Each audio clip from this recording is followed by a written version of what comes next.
शुक्लाम्बरधरं विष्णुं शशिवर्णं चतुर्भुजं प्रसन्नवदनं ध्यायेत् सर्वविघ्नोपशान्तये। व्यासं वसिष्ठनप्तारं शक्तेः पौत्रमकल्मषम् पराशरात्मजं वन्दे शुकतातं तपोनिधिम्। व्यासाय विष्णुरूपाय व्यासरूपाय विष्णवे नमो वै ब्रह्मनिधये वासिष्ठाय नमो नमः।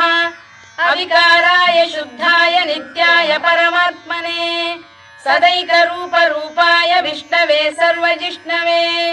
यस्य स्मरणमात्रेण जन्म संसारबन्धनात् विमुच्यते नमस्तस्मै विष्णवे प्रभविष्णवे। ॐ नमो विष्णवे प्रभविष्णवे। श्रीवैशम्पायन उवाच श्रुत्वा धर्मानशेषेण पावनानि च सर्वशः युधिष्ठिरः शान्तनः